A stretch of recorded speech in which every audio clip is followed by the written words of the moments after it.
Hey everyone, I hope you're having a great evening.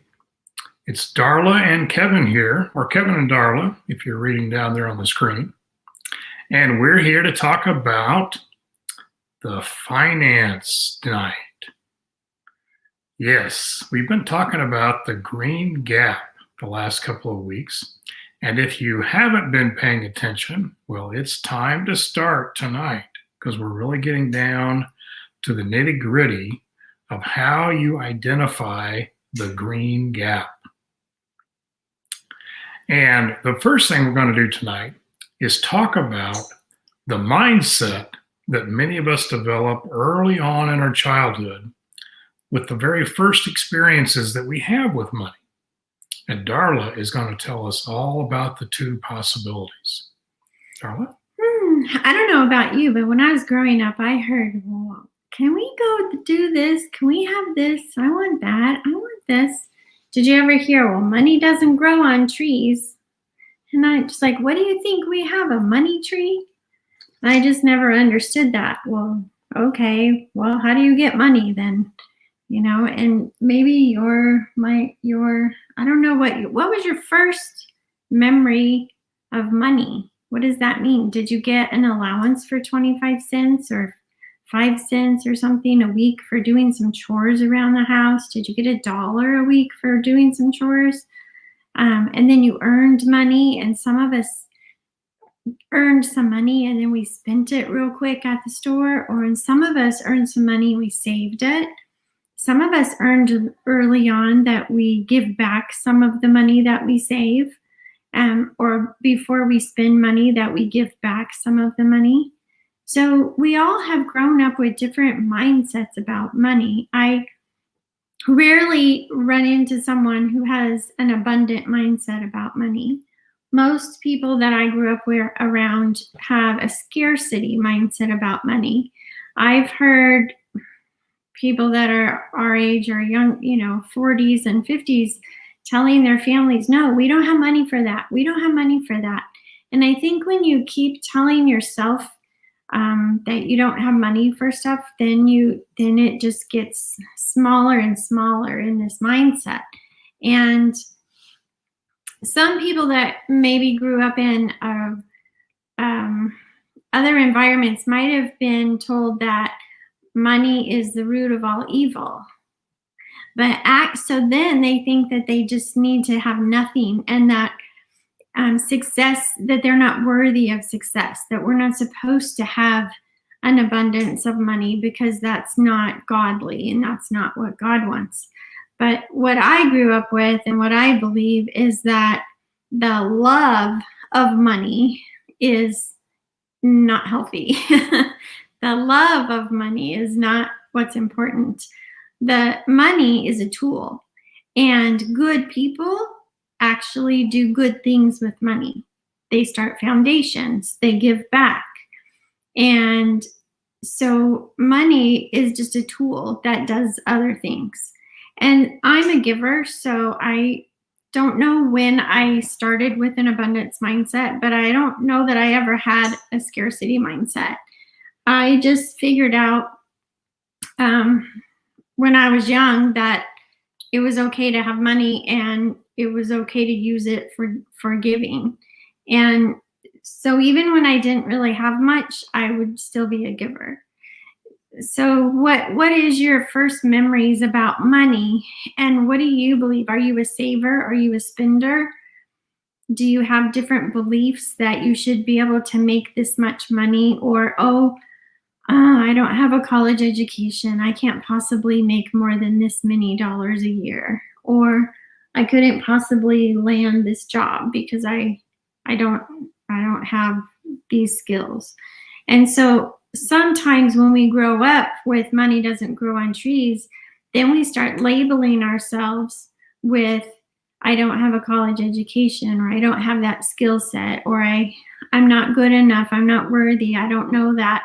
And then we just instead of this world of dreams and visions of what we want to do, it just gets smaller and smaller and smaller. And pretty soon we find ourselves going to a job that we don't really care for, clocking in, clocking out, not really finding our purpose there. And then in order to buy something, we end up having a credit card. And then we end up having a bill. And then we end up having a car payment.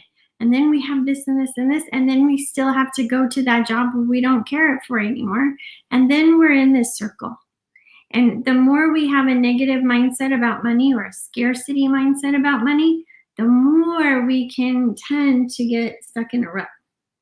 And then we have such a limited amount, we just start to not being able to give.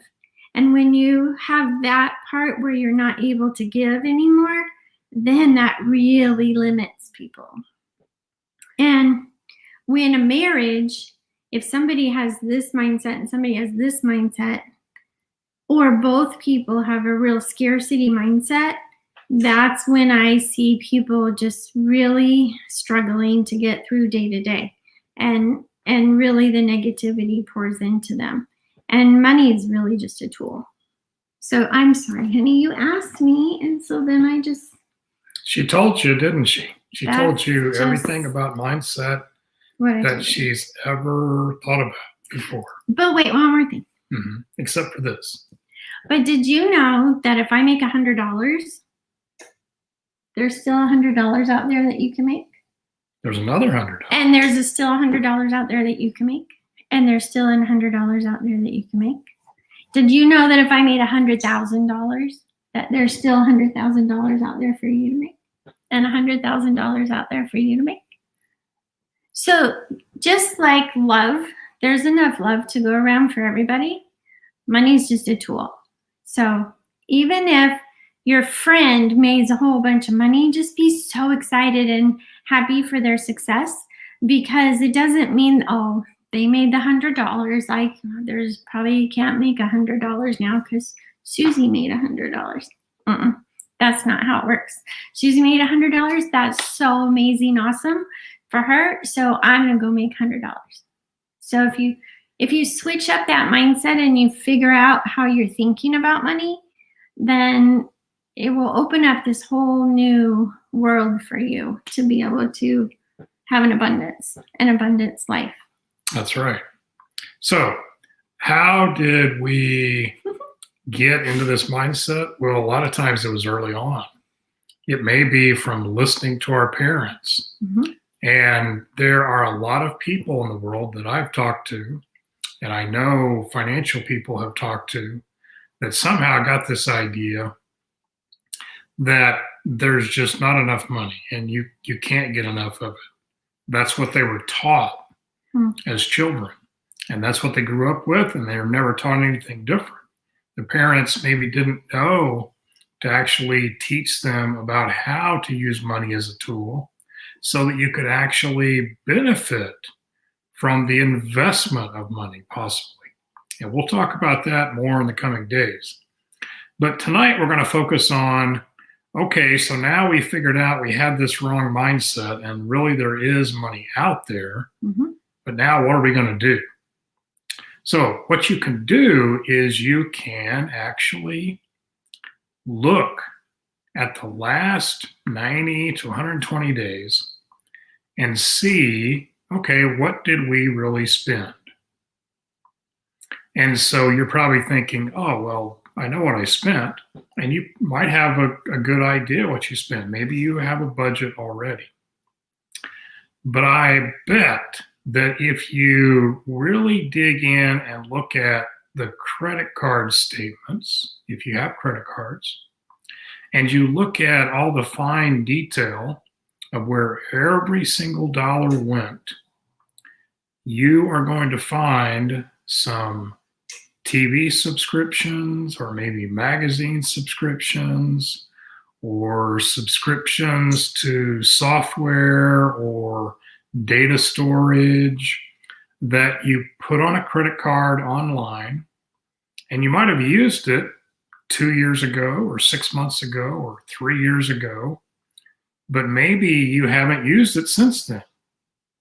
Maybe you only use it once every 6 months and you're paying every month for it and it's not really worth it. Maybe it's something that is old technology that you paid for. You've got a subscription service to store data or something, and you're not even using that service anymore, like Dropbox or Google Drive storage or iCloud storage. I know that's probably the case because I found them in my credit card statement. And I should know better. I should know better.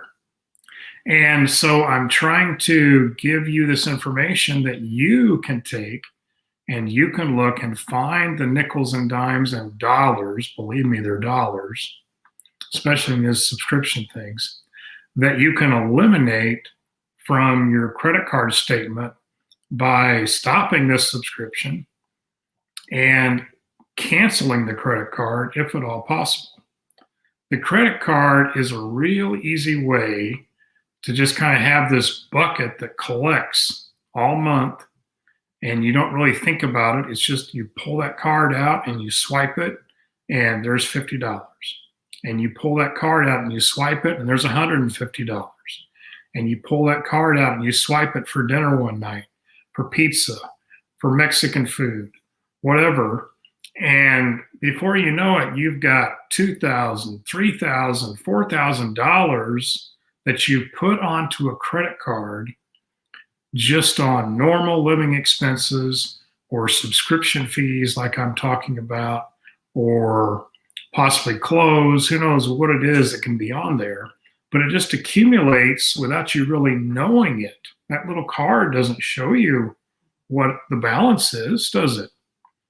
And so all of a sudden you get this statement at the end of the month and you're going like, wait a minute, who spent all this $3,000, $4,000? And you start looking at the line items and you go, oh yeah, that was me. I did that. Or my spouse did that. Or my kids did that. And when you find those things, there is a way that you can say, okay, enough is enough. We're going to stop these subscriptions that we're not using. And I'm not in any way saying don't pay for subscriptions for anything. If there's something you're using and it's beneficial for your family, then by all means, keep on using it. This is up to you to decide what you want to cut out of your budget each month. Then look at the light bill, the gas bill, the mortgage payment or your rent, whatever the case may be. All those things that you pay for, everything. How much money do you pay for car insurance? Maybe you pay that every 6 months instead of every month. Or how much insurance do you pay on your home if you own a home? That may be rolled into your mortgage payment, or maybe it's a separate yearly payment or 6-month payment that you make. So look at all those things and look at each month for the last 90 to 120 days and gain a picture of what an average spend is. And then really look at those line items and say, okay, wait a minute, we can really do without this. What we're trying to do is we're trying to decrease expenses and increase income, if in any way. So you may not be able to just go out and get a higher paying job tomorrow, but perhaps you can have a garage sale, or you can sell things that you're no longer using on Facebook. Remember all those things you put on the credit card 6 months ago that you're not using anymore? The clothes you're not wearing, the technology that you might have bought that was 2 years old and now it's totally obsolete. Sell those things. Sell them on Facebook or whatever other means you might have to sell them, and get some money in. Because what we're going to talk about tomorrow is actually developing a fund to cover the things that happen all of a sudden, the catastrophes that just happen, like tires blowing out, or just wearing out, or engine repair, or medical expenses. Oh my goodness, that can just go totally and tear up your budget, just right there. But tonight we're just talking about finding out what it is you normally spend and cutting down the expenses and increasing the income. so that you can get a bigger green gap between those two things. That is the idea, and that's what the green gap is. So when you get that and look at it, and then you get some money and you get that maybe emergency fund established, and you've established how much money you're really making, then we're going to talk about tomorrow. What do we do with that money? Where do we put it? How do we get these debts paid off, these credit cards paid off, so that we can cancel them and get rid of them? And then tonight we're going to talk about, okay, so now that we did that, it seems like, well, we're not going to have any fun anymore. But that's not true. And to help you understand that we're going to allow you to pay off debt and cut expenses at the same time you are saving for an emergency fund or investments for your own retirement or for college funds, whatever the case may be, we are going to give you a certain percentage of that money that you want to spend on fun every month. And the fun part is going to be to keep your family sane. Mm-hmm. There's a lot of programs that are going to suggest that you take all your money and just pay off on the debt, pay off on the debt, pay off on the debt. And we definitely want to pay off the debt and get rid of the credit cards. But we also want you to still have sanity in your family and get to have fun with your family and your kids, especially while they're young. So Darla is going to tell you about a vision board. How would that work, Darla? So when a couple together has a vision board, it's basically saying, where do we want to be in a year from now? Where do we want to be in 5 years from now? Where do we want to be in 10 years from now? Where do you want to go? What do you want to do? What would your marriage look like in 5 years? And what we find is when you put out there that maybe I want another degree, maybe Kevin wants a different car, maybe we together want to go to Italy, okay? If we put Italy on a vision board for us, if we put a new car on there for Kevin, if we put a new degree on there for me, we need to figure out, the logistics of those things, of course, but when you put pictures out there and you see that, the next time you find yourself going into Target and seeing the dollar rack and going in to find things that are in a store randomly or online shopping randomly when you're bored in the evening, you might second guess that and have that little Italy picture pop up into your face and say, oh, maybe I don't really need that thingamabobber to put on that table tomorrow or whatever. Maybe I need to rethink this purchase, and I can use that money elsewhere so that I can keep that vision in line with me. And when couples start getting together and start thinking about where they want to go together, even though Kevin might want to take an art class, or I might want to go learn photography or something like that, and those things are separate, that's okay too. But at some point we have to bring it together and say, what is that going to take our life together with us? And so plan something out so that you talk to each other in your marriage about where you want to go and put that on the vision board. And that makes all of this money stuff way more fun. That's right. So tomorrow, join us here again. We're going to talk about some of the details of how are we going to divide this money up once we actually have a green gap. And remember, we don't want a red gap. We don't want expenses that are higher than our income. That doesn't work. We want to get a green gap. So think about that tonight, and we will see you back tomorrow evening. Take care, everyone. Bye, guys. Thanks, Pam, for coming.